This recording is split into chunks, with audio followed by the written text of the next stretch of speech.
what if my family was supportive of me being an artist?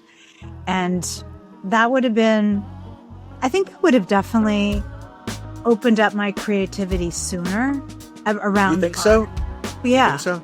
But yeah, it was definitely not supported. I mean, they were glad I was a good artist, but they weren't like, oh, go be a painter. No. Yeah. Not that I didn't even ask.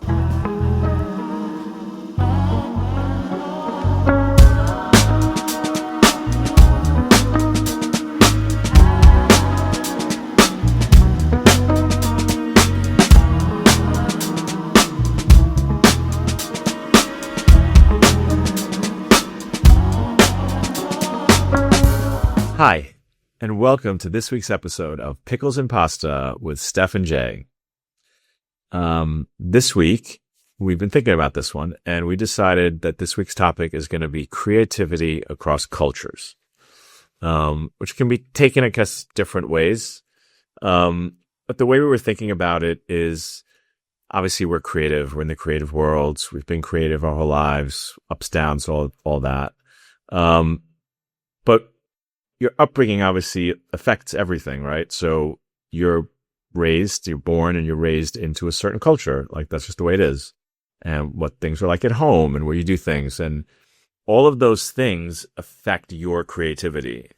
And as you grow up and you go to school or you go to you start meet people who have different cultures. And even if you're in the same community, you could still have different cultures. And then as your world expands, totally different cultures. So, you can pick whatever, Jewish, Asian, Black, Latina, anything, all different things. You could be, a group, or you could be, let's say, Italian American, or you, right? Like, not every Italian American has the same sort of way of doing things. And all those things affect culture. Yeah, I just thought it'd be interesting to kind of explore that a little bit more. Like, kind of maybe happy to hear what you think about it, because your upbringing and the culture you were around is totally different than what I was around. Yeah, I mean, I was reading a little bit about, this episode and preparing for it. And I was thinking about how people, like, I come from a very, Italian American ethnic background. And, I'm thinking about my grandmother, who was a good artist. And, the conversation around her creativity was kind of ingrained on me as a little girl, being a good artist, and, what my family was saying about someone who was a good artist and where they would take that. And, my family culture was not comfortable with a person becoming an artist as their way they were going to live their life and earn money. They were not comfortable with that. And I think that goes back to, the immigrant conversation versus someone who maybe was born into generational wealth, for example. And even this morning, when I was talking to one of my really good friends about her family and how she identifies and the behaviors she identifies as waspy, and how that creates a certain energy and a certain way of going about things, and certainly the way they view success. In contrast to my upbringing, which was very warm, very, Italian, American, and the way we identified with someone who wanted to have a creative vocation in life.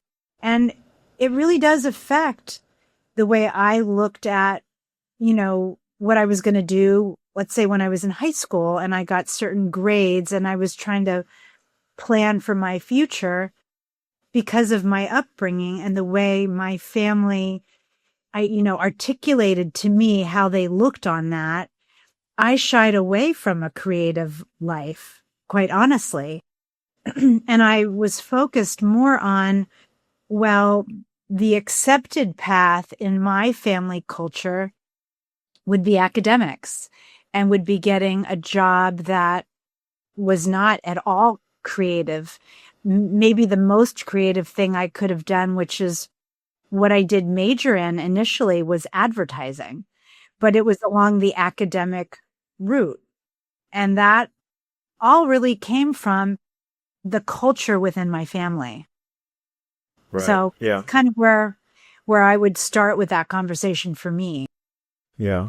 Yeah. I mean, yeah, mine is a little bit, I don't really talk about this stuff too much, but mine was, very different. And, I mean, all of my cousins are like highly educated, masters, doctor, lawyer, educator, professors, like, school was very important. I mean, and, my cousins were all first generation Americans. So like all of our parents were born in Europe.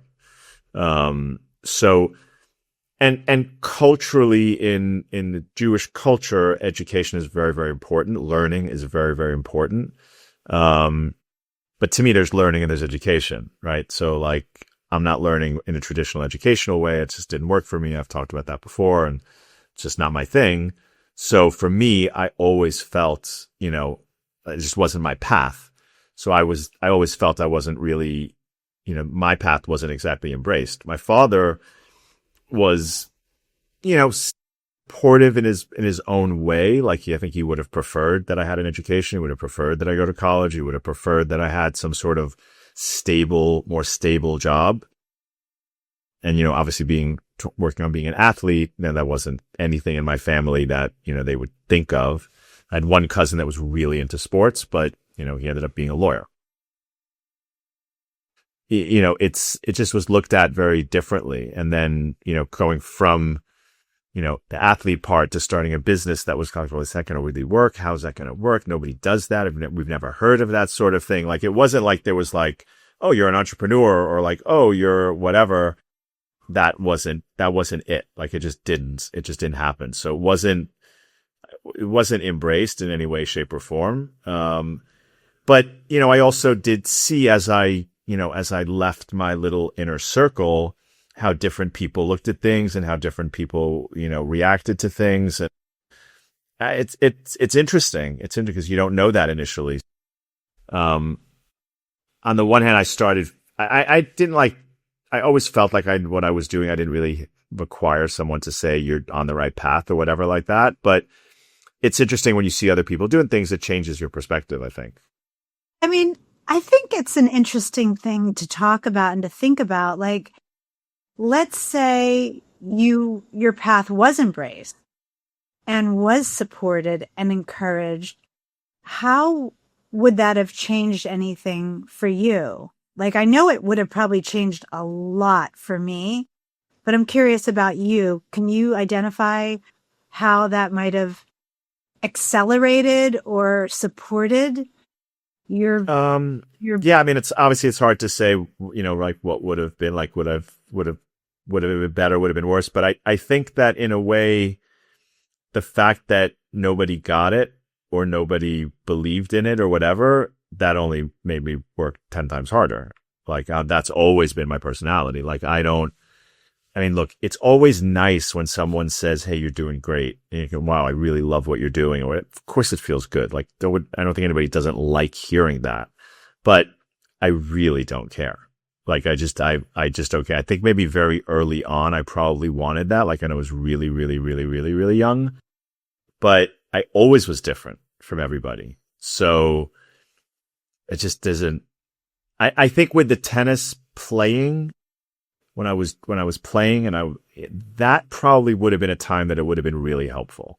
I think that if there would have been people around me that were like really supportive, whether it's emotionally or financially or, whatever, I think when you're an athlete or some sort of entertainer in some sort of way, and that if you're on a stage of some sort, I think that sort of stuff really helps a lot more. But I went to tournaments by myself and there was nobody in the stands for me. And my opponent had like 20 people, 50 people, 10 people, or their mother or their father or their brother. I didn't. Like, I played a tournament, I played a match, I won, I went home. Like, that was it. I won or I lost and I went home. That was it. Nobody's there to afterwards to go get me something. I just did it by myself. So it was weird. It was definitely different. But especially when you're younger and, tennis families and stuff are, they're an entity all unto themselves. Yeah. But yeah, I don't know, just kind of what it was. I mean, I think about that, in the art business. What if my family was supportive of me being an artist? And that would have been, I think that would have definitely opened up my creativity sooner You around think art. so? You think Yeah. so? But yeah, it was definitely not supported. I mean, they were glad I was a good artist, but they weren't like, "Oh, go be a painter." No. Yeah. Not that I didn't even ask. I mean, and I didn't even insinuate that I wanted to do that. I immediately, it was just a no in my brain. I got very, very good grades in school. I was like second in my class. So like I didn't see myself going in that direction based partially on, my own decision making at 17, but also I didn't see anyone model that, like when they talked about my grandmother being a good artist, but I knew my grandmother went on to do other things and she was a very successful entrepreneur. So I kind of like thought that that was going to be my path. But I think it's an interesting thing to think about. Like when you look at some of these like famous artists, like if you look at someone like a Joan Mitchell, who came from a very wealthy family, or even Helen Frankenthaler, she also came from a very wealthy family. And they both were these women in the, mid-century who decided they were going to be artists, and they were supported by their family, and they lived a very nice life to be able to do this art fully supported. And I think that in some ways, I think that makes a difference and is to someone's advantage, obviously. But also, let's talk about, does that somehow like infringe upon someone's creativity when they have at their disposal economic freedom? In some ways, I think it does hinder creativity when you don't have to push yourself. That's an interesting conversation.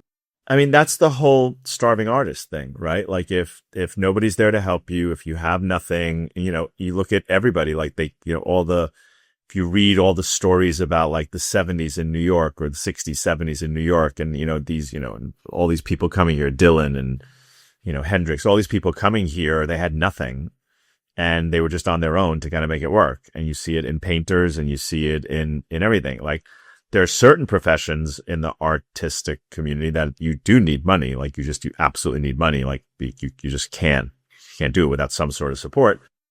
But, I've seen people that came from real money, like real money. And they were raised in a way to be like very appreciative of everything. And they worked just as hard, if not harder than anybody else. They already knew what people thought, all this kind of stuff. And, and then there's others that doesn't work for, they come from nothing, and that is what drove them, because they had to make it. Like, it wasn't a choice. Like, if they were going to go on that limb to be an artist, to be a musician, to be whatever, they had to make it. There was no falling back on anything. And you see some of these wealthy people, and it didn't matter. They sold their work, or if they made it as an athlete, or their album sold or whatever, it didn't matter. So it's a very tricky thing. And what I think is tricky for them, that sounded terrible, like us, them, whatever, but like tricky for people that have that money. I think it's even worse now with social media. I mean, they get a lot of shit. Like, they get a lot of shit. I mean, you take a look at, I'm going to totally butcher her name. There's a few, very top tennis players, girl tennis players, that, I mean, their parents are billionaires, like literal billionaires. But they're really good tennis players. Like, yes, they have the best of this and the best of that, but they're really good tennis players. So, but people are always like, oh, you're flying on your private jet? Like, like they're always kind of getting shit for that, as opposed to like everybody else feels they're in a different place. So it's not that I feel badly for them. Like, that's, it's kind of hard to feel bad for a billionaire. But yeah, it's different. I mean, obviously their culture, their work ethic was like, you have to work hard because again, you can have all the money in the world. If you don't work hard on the tennis court, or if you don't work hard as an artist, like you're still not going to make it. Right. Like, so, I mean, yes, daddy and mommy can get you in a gallery, and yes, daddy and mommy can make sure their rich friends come and buy your art, but that's not making it. Right. Like, yeah, that's interesting because I don't think of that. Like, I think of the fact that they could afford a decent studio and not have to, they could just keep at it. yeah, but it doesn't mean they're going to, but it doesn't mean that their art's going to be good. And it doesn't mean, yeah. Of course not. It doesn't mean anything, but Yeah. Sometimes I think about, well, what would be like the best thing that I would love to receive in order to help my art? I think it would be to have the luxury of not having to worry about finding an affordable studio or. But do you think you would be a better artist? I'm not saying I would, like, my talent would be different. I think that, there's something about the ability to keep doing it and not have to stop and do other things to make money, to survive and live. Yeah. Can you fully focus? But would you if you have that money? It's like this question. That's what I'm saying. These are the big questions. That's what I'm saying. If you look at some of the ones that have made it, right, that are very successful in whatever their creative field may be, and yes, they did come from all that money. And look, there's those that come from that money and their parents say, if you're going to do this, I'll come to your openings, I'll come to your match, I'll come to whatever, but I'm not giving you a dime. Like if it doesn't work out, you can always come back, live at home. If you want to go move to another city, if you want to knock yourself out, whatever. Then there's those like, no, we'll give you all the tools you need. I mean, like these tennis players I'm talking about, like they have training facilities, they have trainers, they have coaches, they have nutritionists, like they have a lot of things that other players can't afford. But, it's hard to say, right? It is hard to say, would you be any more successful? I'm not saying you personally, I'm saying, but would someone be more successful if they had all those things? Or is that part of the energy that enables them to create or be what they are? And there's no answer. There is no answer to that question. There's no way to know until it happens. Yeah. And it's also like, what does it do to your creativity? Do you have these built-in constraints that I can only go this far because I haven't allowed myself to fully, go all out with my creativity? Like there are certain things that I think are cool. For example, there's this artist named Kennedy Yanko, and she's a super cool artist, and she does these sculptures basically with paint skins. It almost looks like metal. And when I look at these different sculptors who do these, like, materialistically, it looks expensive to do the stuff that some of these people do. Like, to be able to afford to experiment like that, it takes resources, So if I had more resources, would I experiment with more interesting materials than I currly do? Yeah, it's a question I think about. Yeah, it's definitely a question for sure. Yeah, it's hard. There's no answer, right? Unfortunately, but I think it is interesting, and yeah, I mean, look, I think there's also other parts of the puzzle, like based on your culture, is there a little bit of guilt, like, whether it's your relatives or something else, or people in your community, in your culture, in your group, here you are doing this thing. You realize it's work, but it's a lot different than like working in a job. Like it just is. There's advantages to doing creative work, whatever that may be, whether it's how you dress every day or whether it's what you do. Like, there's no time limit. I mean, I know we joke about how I stay up later than you do and stuff like that. And that comes from various different things about me. I think you were here when I was on a call with somebody about, like musicians, they're most creative in the middle of the night. Like they're just not creative at 2 a.m. They're not writing songs at 2 p.m.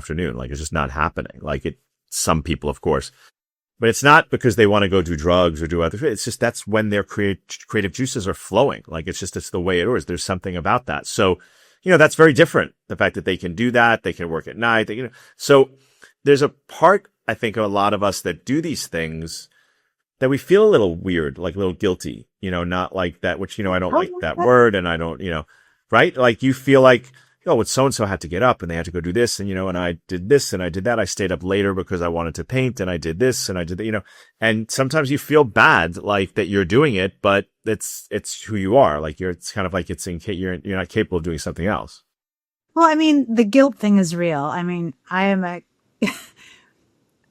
not a very good practicing Catholic, but I was raised Catholic, and the Catholic guilt is so real. It's real in my family culture. And, just identifying as an artist when there's nobody else in my family who identifies as an artist, that alone in many levels creates a guilt for me, because I hear third hand often how other people refer to what I do. And it makes me feel like they don't realize that I'm actually working when they think I'm just painting or just looking at art. I look at every single thing I do from the moment I wake up till I go to bed, and actually even when I'm sleeping, because I then dream about paintings and I have to get up and wake myself up and record it, which I just did again the other night. So like, I just consider my 24 hours, that's me working. Yeah. And a lot of people don't understand that, which is fine. Yeah. I think, well, that's the thing. Like, and it's painting is like, people don't take that as a job. Right? Like, it's like, that's a fun thing to do. Like kids paint, like, kids paint, finger paints, whatever. And listen, you play a sport.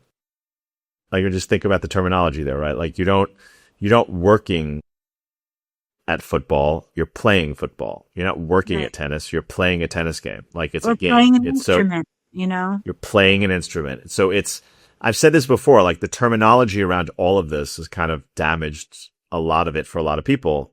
Because, the words just have meaning and people relate them to something, and they're like, are you just playing? And it's not, and if you look at a professional athlete today, I mean, oh my God, like the shape that they're in, like it's incredible what they can do. It's incredible. Like so if you want to call that playing, like, good luck. Go try to do 10% of what they do. So, yes, they get paid a lot of money. I mean, not all of them, but a lot of them get paid a lot of money. Yeah. And they work really, really, really hard, and they entertain a lot of people. So there's value add to that. And it's the same thing with an artist. I mean, if you paint, it's difficult for you. It's mental, it's physical, it's emotional. It's a lot of things go into being an artist.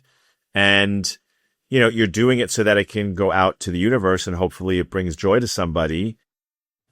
That's adding value. You deserve to get paid for that. You deserve that. So but it's again, from the culture that you come from, how you're viewed, and then it becomes therefore how you view yourself based on how you've been told things are, how you've been brought up in a certain way. Yeah, absolutely.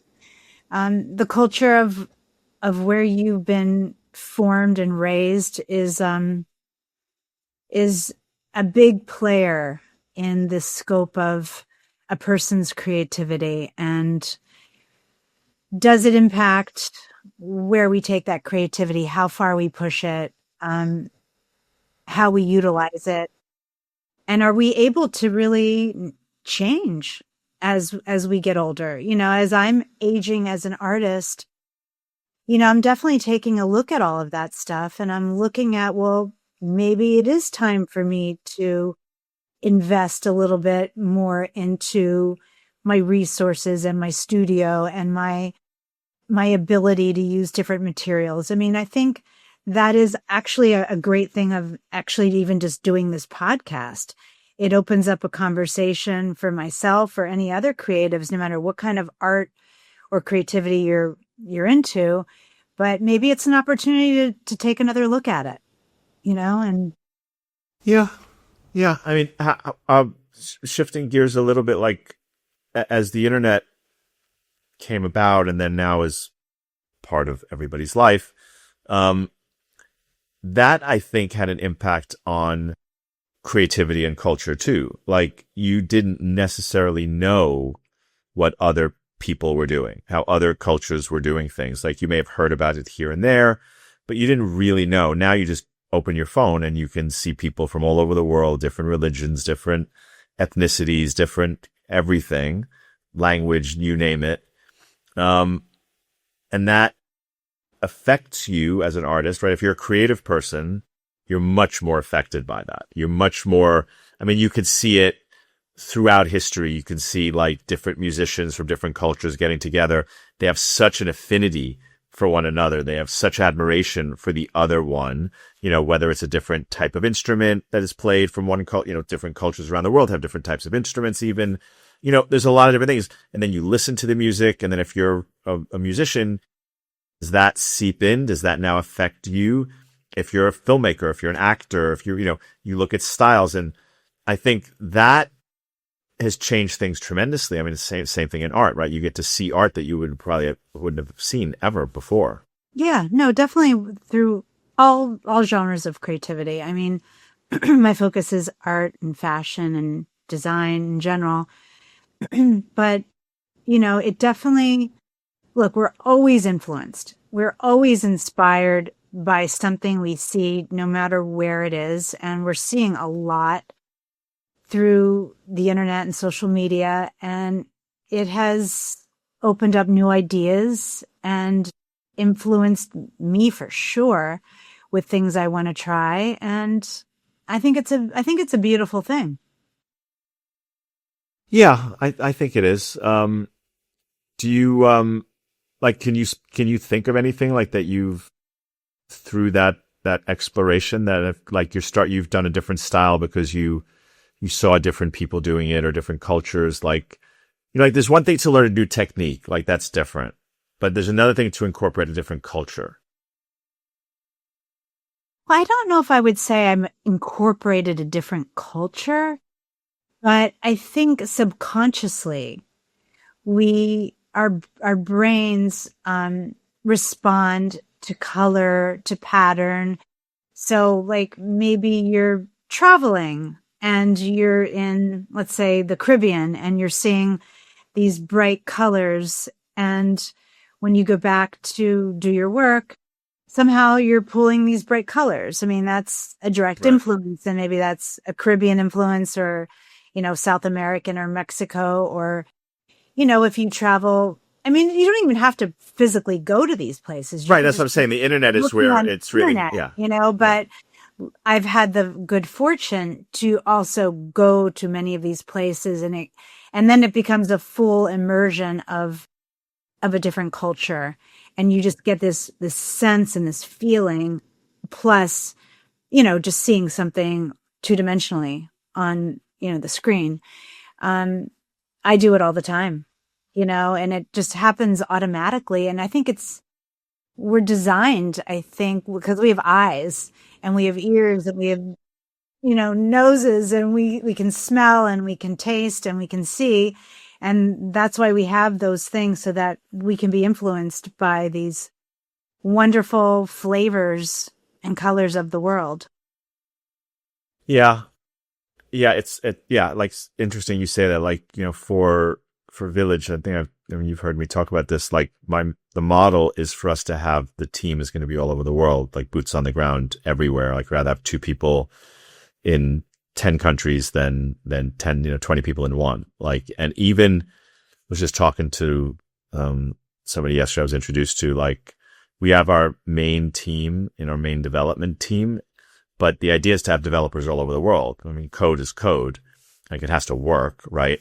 But everybody's approach is going to be a little bit different. Everybody's flavor is going to be a little bit different. And obviously it has to all be cohesive and then that, which is fine. Of course, that's going to be like that anyway.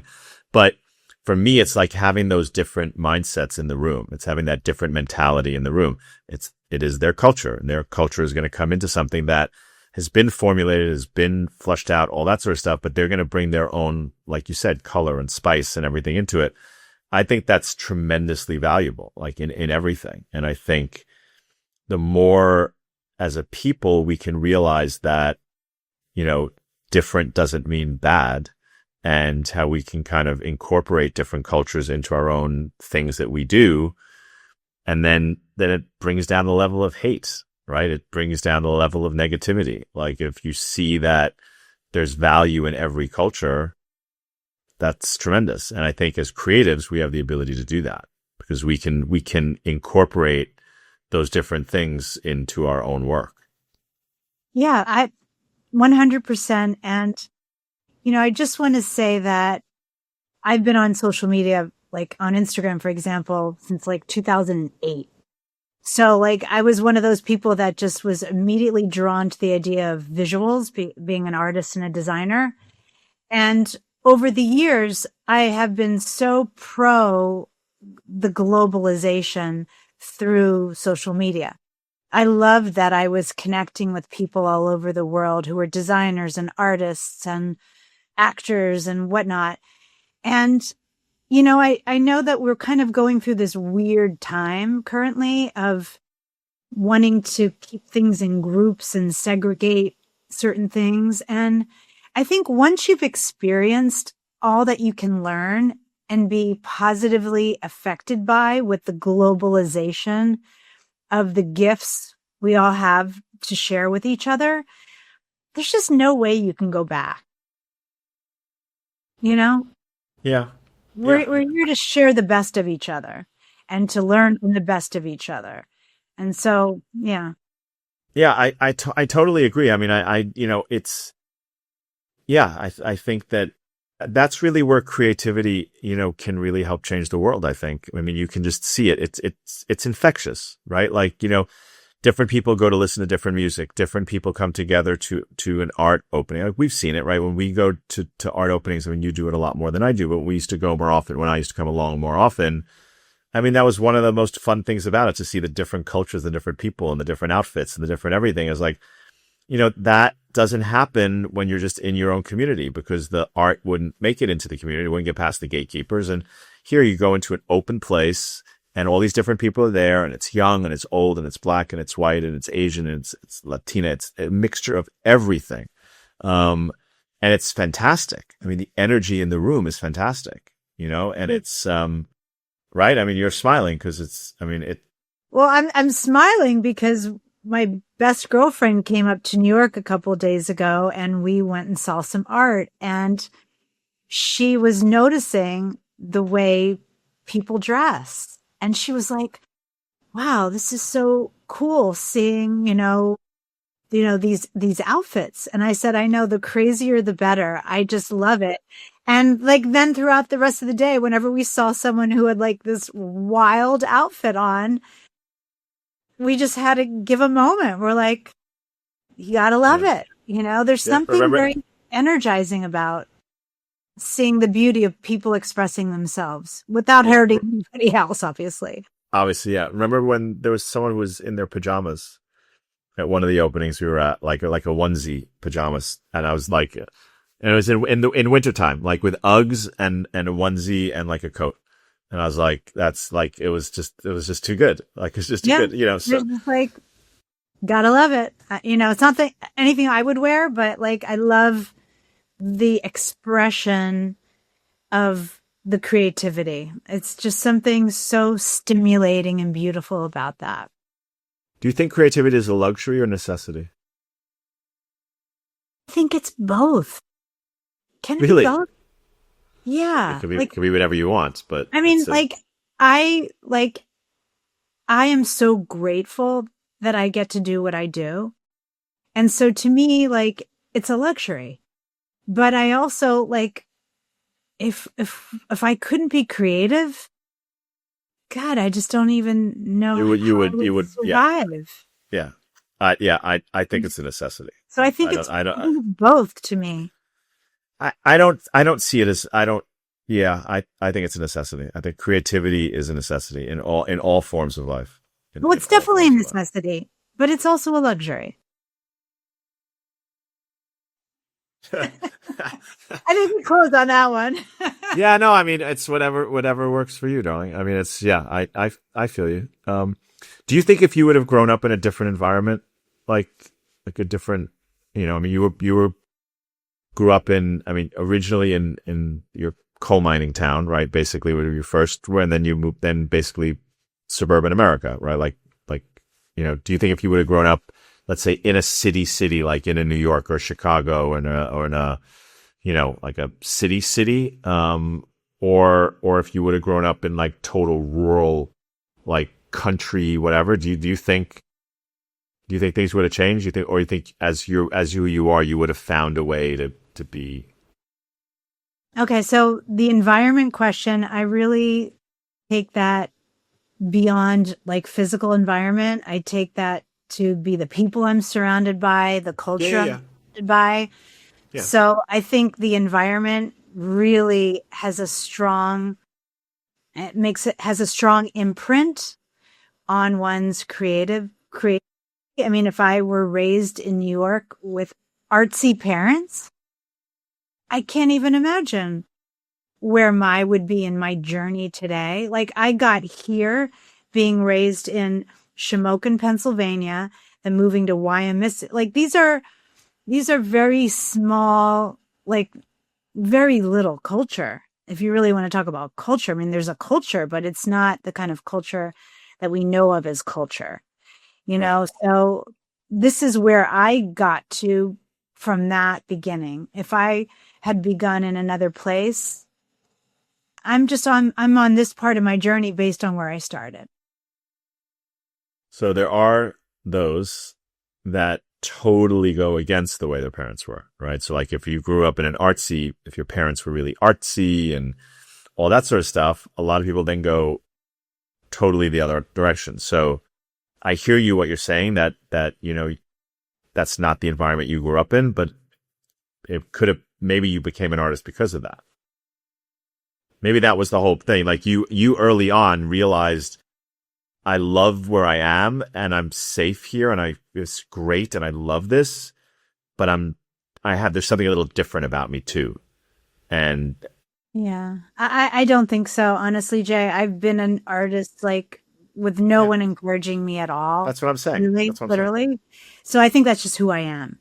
I think I came out. Regardless, so if your parents would have been super stars artistic, were aligned in a way that this is who Stephanie, this is her essentials. And I've just developed along the way as best I could. That's what I believe.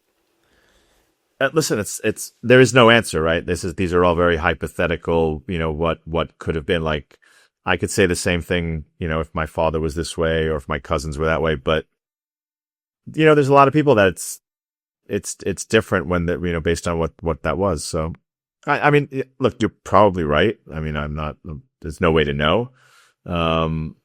But yeah, it's yeah, I mean, it's also interesting, like thinking of like the way I am with my daughters, because I'm a creative person and I personally think it's very important to nurture creativity in your children and to give them opportunities to learn and experience things that can inspire them. And so I did that. I was always that parent trying to do that. And, we'll see. My kids are 27 and 29.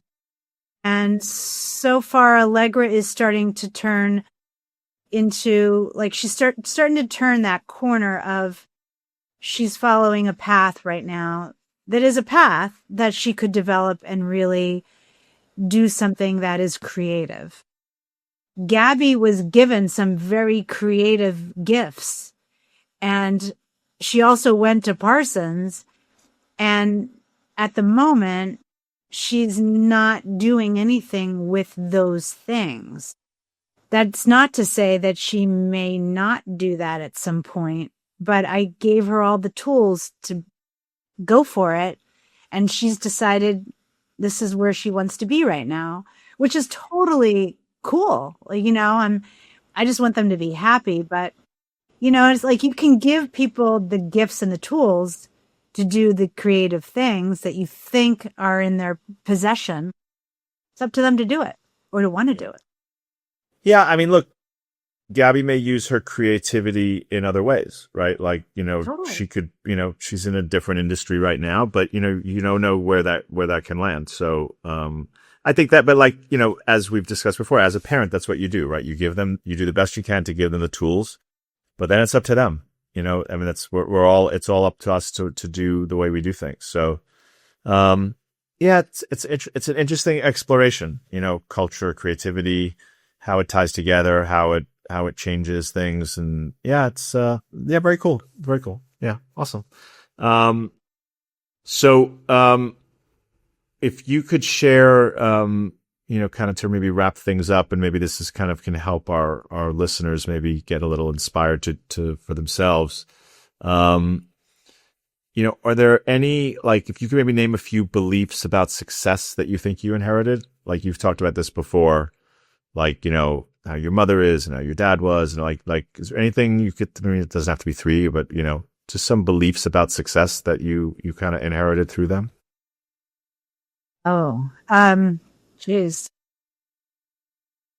You're stumping me here. I mean, I'll help. I can answer it for you if you want. For Please you, do, 'cause that question is not like really, well, not like really. your mom is, she works, right? She's a worker. So for her, it's yes, being successful and financially successful is something, but she's ingrained, I think, in you and as much as in your family, like, about working breeds success.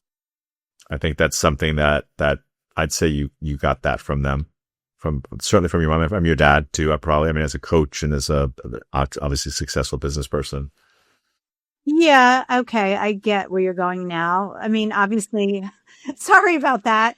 I just was like, I'm a person who, my grandmother was someone who I really admired. She was very successful. She had her hand in a lot of things, and, she never went to college. She just was a person who had ideas and went after them. So I think I inherited that from my grandmother for Yeah, sure. the going for it and the doing multiple things and all that sort of stuff. Yeah, Yeah.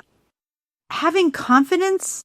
I think having confidence in your own brain and your own ideas is something I inherited from my dad and from my grandmother. So on both sides of my, my genetics.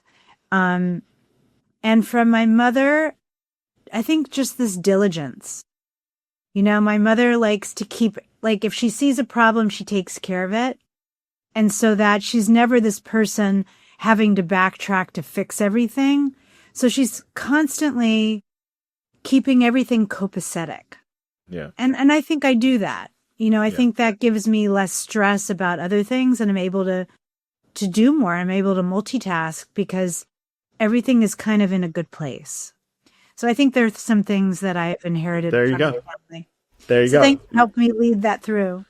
Yeah, perfect. Yeah, but it's I think you hit it on the head. It's a combination of those three things that were ingrained in you, like between that and doing different things, the striving for success, and then making sure that you get things done. Like, they're similar, but they're different. So it's yeah, I think it's pretty cool. I mean, before we sign off, I mean, what would you say your definition of success is? I'd be curious to hear what you would say about that.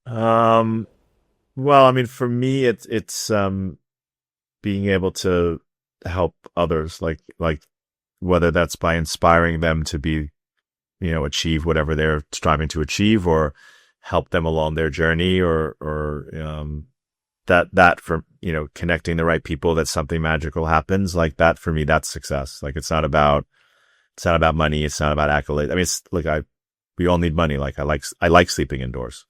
And, all that stuff that comes with it. But that's not success for me. Like, if I was a billionaire and I wasn't helping anybody on the planet, I wouldn't feel successful. So it's, to me, that's success. Success is to be able to do something that, if I could do something that can last, that can help people, that can motivate people, that can inspire people, that can get people to get along that maybe wouldn't have gotten along in different circumstances, that's success for me. I For think me personally. Yeah. I think one of the things that I think about, and it's interesting that I do think about this, I think about at the very end of my life, so weird. But when I am ready to take those last few breaths, when I look back at my life, I want to feel like I have touched people and that I've, to your point, helped people and inspired people. And I want to have left something behind, you know, some ideology, some strong memory, maybe a whole lot of beautiful paintings that are spread all over the world. You know, like, I think that to me is living a successful life. And that's what I'm focusing on now. Yeah. Great. That's awesome. Alrighty. Well, this was fun. Yes, it was. So I don't feel guilty about it. All right. Well, thank you all for tuning in. And thank you for everybody that helps us make this happen. We're here if you guys ever have any questions or any suggestions or anything you think we should talk about. And on that note, we will see you next week. Have a great week. Bye. Thank you. Bye-bye.